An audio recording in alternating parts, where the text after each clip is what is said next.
할렐루야 할렐루야 할렐루야.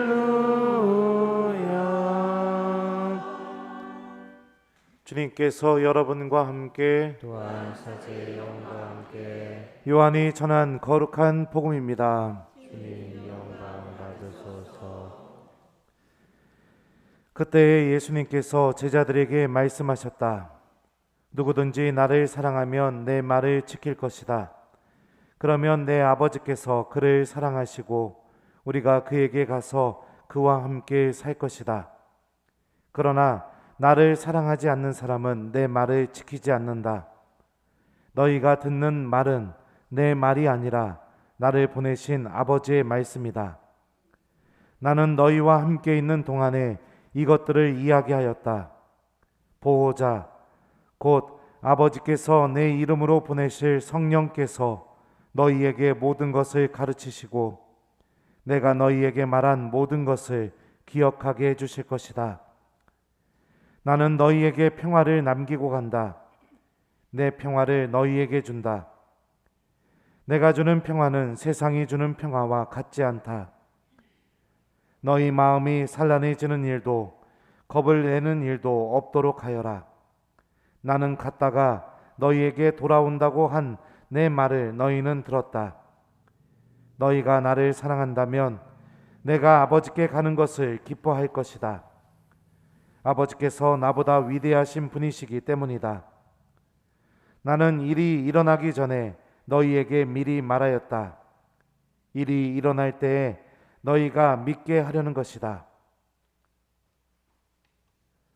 주님의 말씀입니다. 그리스도님 찬양합니다.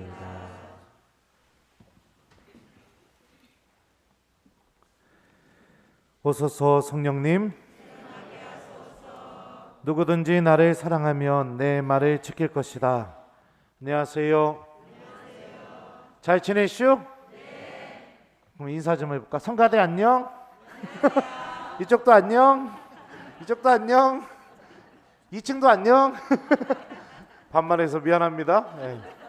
교우들하고 일주일 동안 미사를 안 드리다가 미사를 이렇게 드리니까 막 마음속에서 막 이렇게 벅찬 마음이 들고 하느님이 막 지금 나랑 함께 계시는구나 막 이런 느낌이 막 들어서 너무 기뻐서 좋아 죽겠습니다. 나 보고 싶었슈? 네. 그 거짓말 진짜예요? 내 누굽니까? 그래요.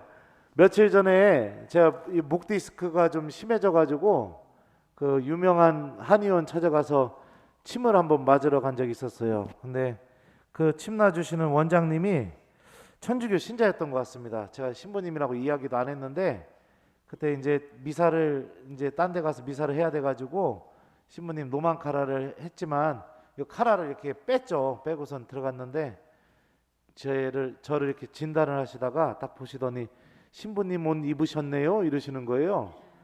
그래갖고 신부님이세요? 그래가지고 예 그렇습니다 그렇게 대답을 했어요. 그리고 나서 이제 목에다가 막 침을 막 내리 꽂으면서 신부님 그 지금은 어디에 계십니까? 이렇게 물어보시더라고요. 그래서 대전에 있다가 작년 12월에 천안으로 이렇게 이동하게 되었습니다. 그랬더니 또 확 꽂으시면서 이러는 거예요. 그 뭡니까? 그럼 좌천 되셨네요? 이러면서 막 꽂으시는 겁니다. 막 속에서 막 불이 확 나더라고요. 막 내가 무슨 좌천이야, 내가 막 그래서 그래서 계속 이렇게 꽂으시면서 좌천 되신 거 맞네요, 맞네요 하면서 계속 이렇게 목에다가 침을 꽂아가지고 침을 다 맞고 나서 제가 그 얘기를 했습니다. 하느님께서 보내신 곳은 좌천되는 곳이 없습니다.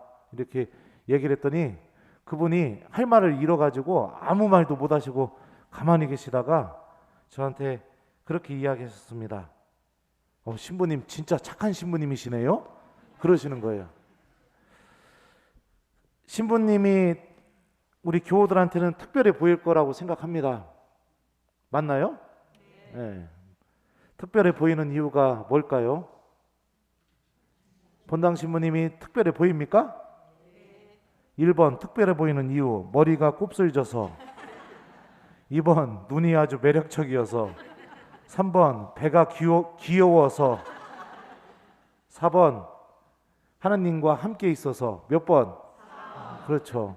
신부님이 가장 특별하게 보이는 이유는 바로 하느님께서 그 사제와 함께 계시면서 그 사제를 통해서 일하고 계시기 때문에 신부님이 교우들에게 아주 특별해 보이는 거죠. 그죠? 그리고 저도 사제로 살다 보니까 느껴지는 게 뭐냐면, 교우들을 막 사랑하는 마음이 커지면 커질수록 하느님이 나랑 함께 계시다는 것을 아주 강하게 느낄 때가 많이 있습니다. 미사 때, 그리고 병자 성사 주러 갔을 때 그 임종에 임박한 교우를 바라보면서 저도 눈물이 나려고 해요. 그러면서 하나님한테 이 교우 꼭 천국 보내달라고 이런 마음으로 기도하게 되고, 그리고 또 우리 교우들이 크고 작은 일들을 겪을 때마다 기도하면서 우리 교우들을 사랑하는 마음이 하나님께서 저와 함께 계시다는 것을 크게 느끼게 해줘요. 신부님이 가장 빛나고 또 신부님이 가장 멋있고 가장 특별한 순간은 바로 제가 생각하기에는 교우들에게 하나님의 모습을 보여주고, 하나님이 저 신부님 통해서 나와 함께 계시는구나, 이런 것을 느끼게 해줄 때 그 신부님이 유독 이렇게 특별하게 보이고 빛이 날 거라고 저는 생각이 듭니다. 우리들은 누군가를 바라보고 평가할 때 그 사람이 갖고 있는 조건이나 배경을 가지고 판단하고 평가합니다. 그래서 비싼 것을 소유하게 되면 마치 나의 가치가 올라간 것처럼 느껴지게 됩니다. 그래서 그냥 백보다는 명품백을 들게 되면 더 자신감이 생기는 것처럼 느껴지게 되고요.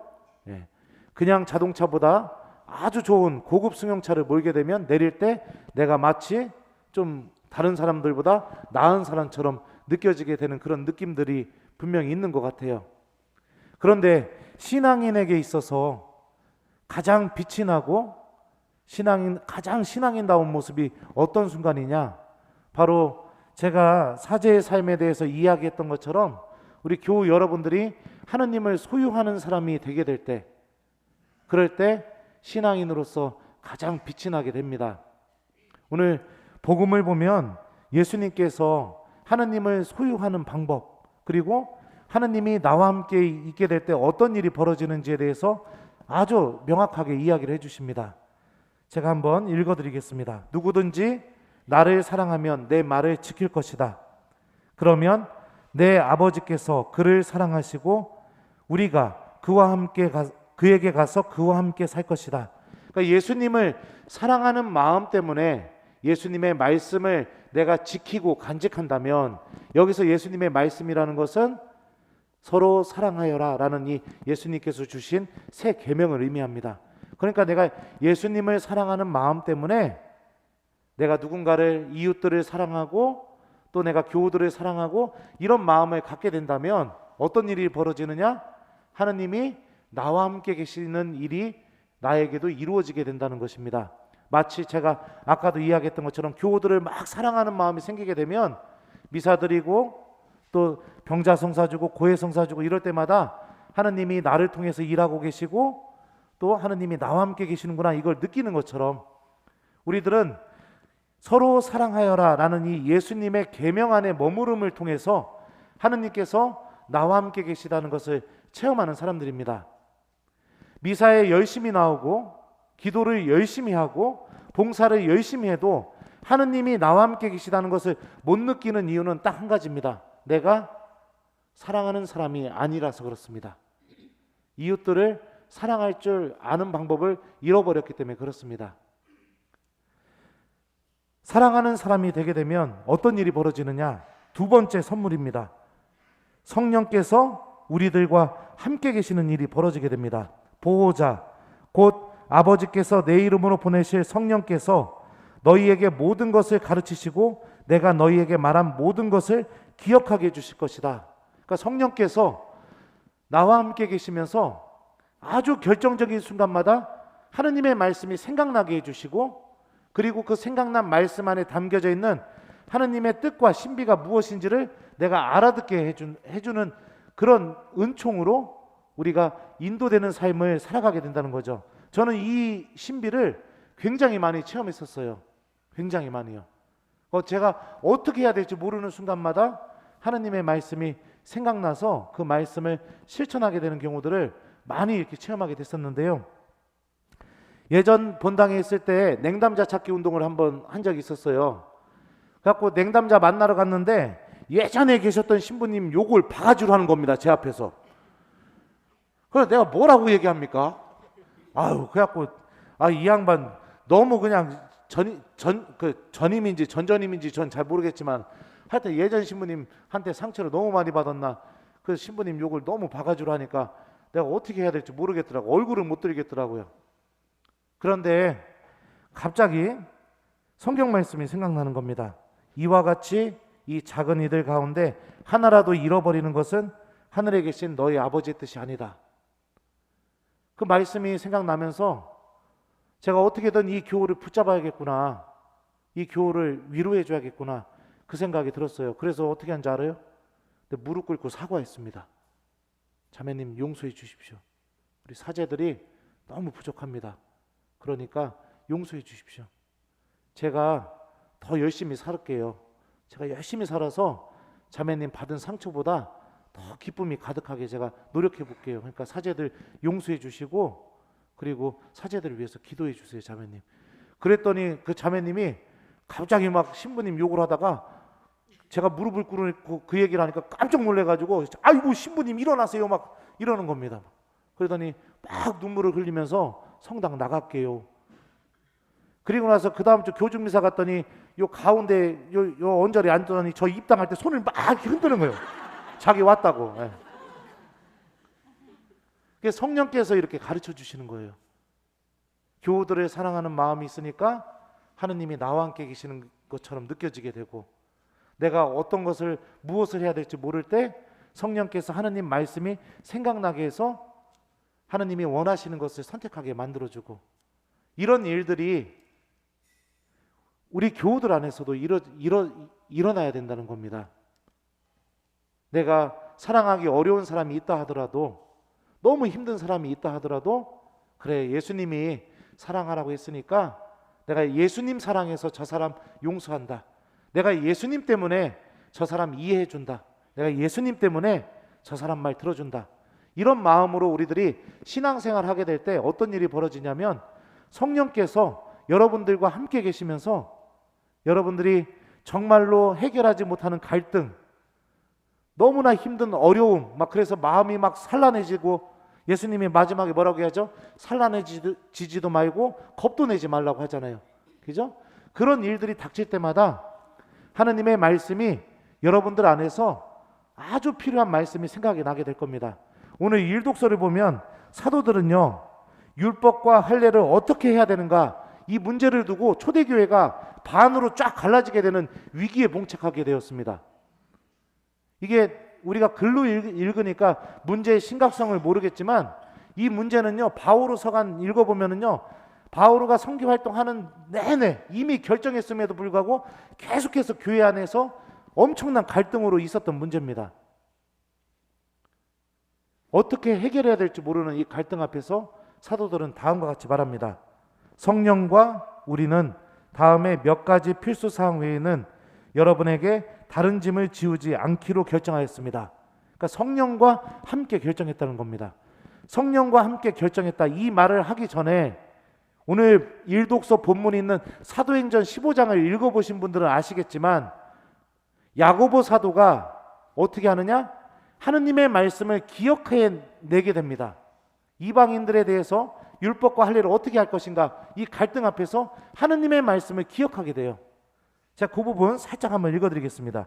그들이 이 말을 마치자 야고보 사도가 이렇게 말하였다.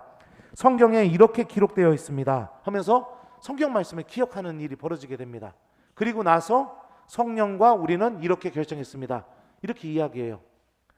그러니까 내가 해결할 수 없는 갈등과 엄청난 고통, 두려움, 산란함, 겁이 나게 되는 그런 일들, 이런 일들이 벌어지게 될 때 어떻게 되느냐? 성령께서는 우리가 하느님의 말씀을 기억할 수 있게 해주신다. 이게 오늘 일독서 안에서 고백되고 있는 메시지입니다. 여러분들이 죄 때문에 두려워할 때 용서의 말씀이 생각나게 해줄 겁니다.